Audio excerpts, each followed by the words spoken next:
Hi, welcome back. In this video, I'm going to be discussing how an offender might choose a victim to murder. As with anything within criminal psychology, the answer to that question is very far from simple.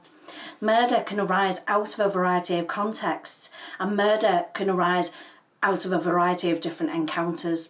And we must explore these in order to understand the psychology of murder.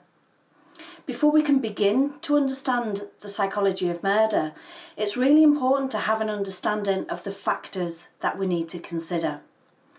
From a psychological point of view, a woman who kills her partner because she caught him cheating on her is very different from a nurse who administers lethal doses of medicine to a patient that he or she is caring for. Murder can arise out of a variety of interactions. I mean, we all know that we shouldn't be getting into the car with strangers, don't we? But what about our spouses? What about our family members? What about our friends and acquaintances? The majority of murderers know their victims. Murder can be an escalation of domestic violence, and that isn't to say that all instances of domestic violence will escalate in that way. Murder can also occur as a result of stalking.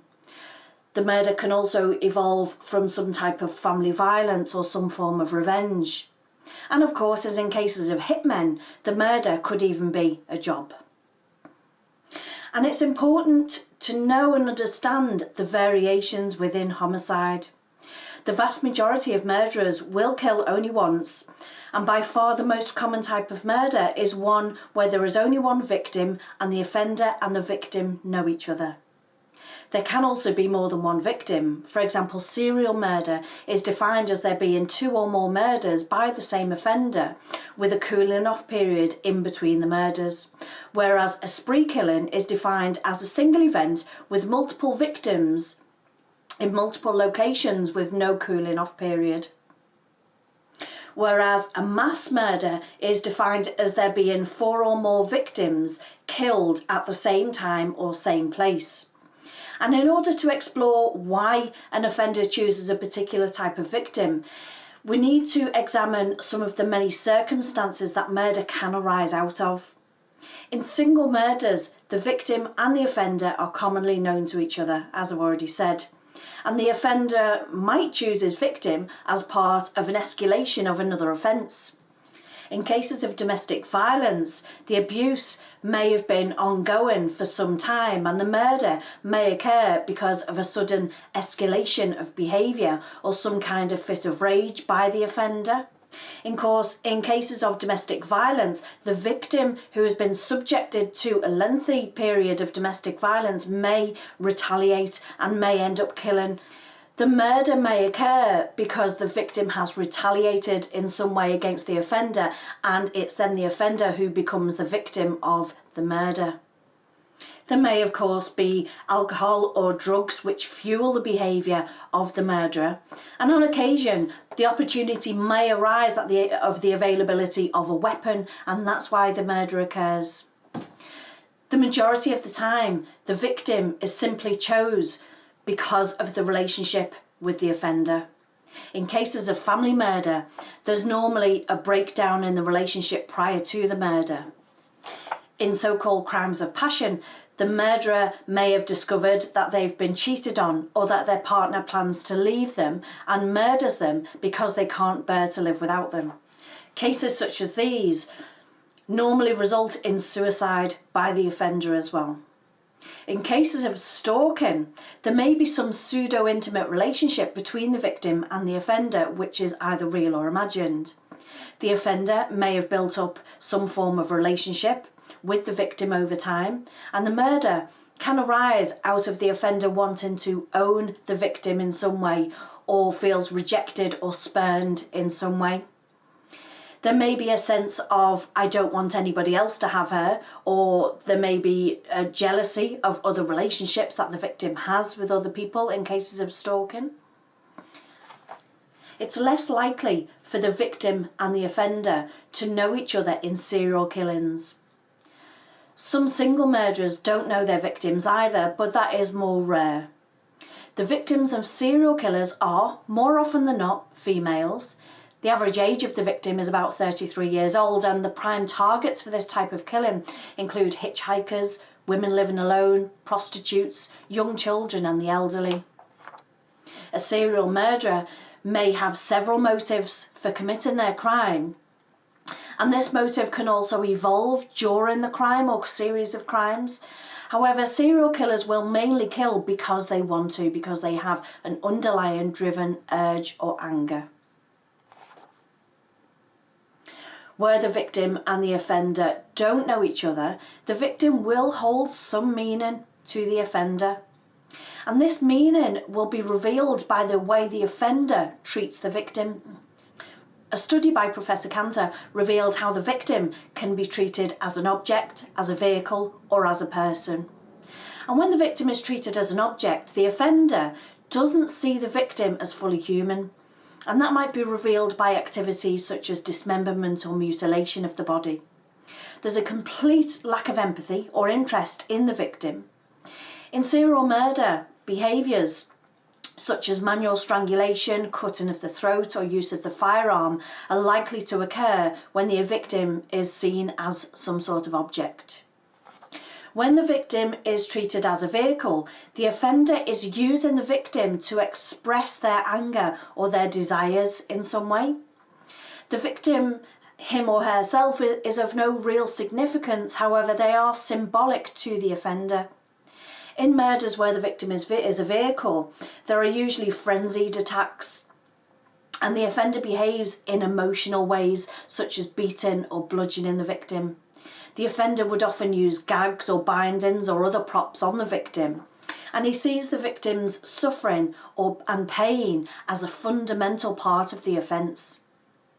If the victim is playing a person role in the murder, they're seen as an individual with an identity. The offender may perform intimate acts on the victim, such as kissing or touching. They may speak to the victim during or after the offence. The offender may dress or cover up the victims who are seen as a person. Murder can, of course, also arise out of gang-related activities, and most people in a gang feel some affiliation or protection is gained from being part of that. If a person feels vulnerable in a particular area, they may feel the need to be part of a gang as a form of protection. And once a person is in this group, the offender feels they need to join the group, join in with the usual activities of that group to prove themselves in some way, and so become an offender and carry out similar activities to the other gang members. So therefore they might take part in murders of rival gang members so that they can remain under the protection of the current gang. And of course, as I've said, murder can even be a job. Some people make a living out of killing other people. They see other people as less than human and feel very little empathy towards their victims. On very rare occasions, the offender may be mentally ill in some way. Psychosis, bipolar disorder and schizophrenia may lead to episodes of psychosis which drive fits of rage and lead people to kill. In cases such as these, the victim is simply whomever is available at the time where they have voices in their head or some other psychotic episode. Killers may also be characterised as psychopaths. However, these are extremely rare. In 2003, Hare suggested that only 1% of the general population were psychopaths. But a researcher named Coyd found that 70% of violent prisoners were psychopaths. And in 1992, it was reported that 44% of all police officer murders were carried out by psychopaths. Serial rapists and rapists who killed their victims have a very high proportion of psychopaths within them at 43%.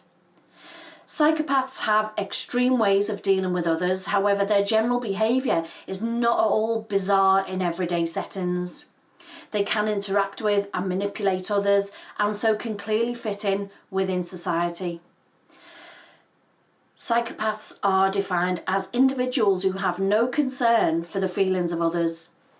They have a complete disregard for any sense of social obligation, and they have an inability to form any sort of lasting emotional ties. When psychopaths turn to criminality, they use charm and manipulation to coerce their victims into doing what they want. They may even use this charm to gain the trust of the person or victim. Psychopathy has also been closely related to narcissism, and this is because narcissists are very manipulative and argumentative.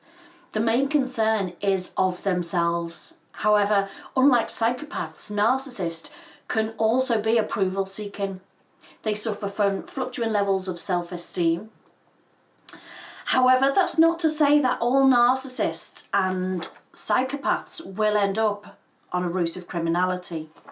In conclusion then, that's not to suggest that all psychopaths or all narcissists will go on to commit some form of killing or any other form of offending.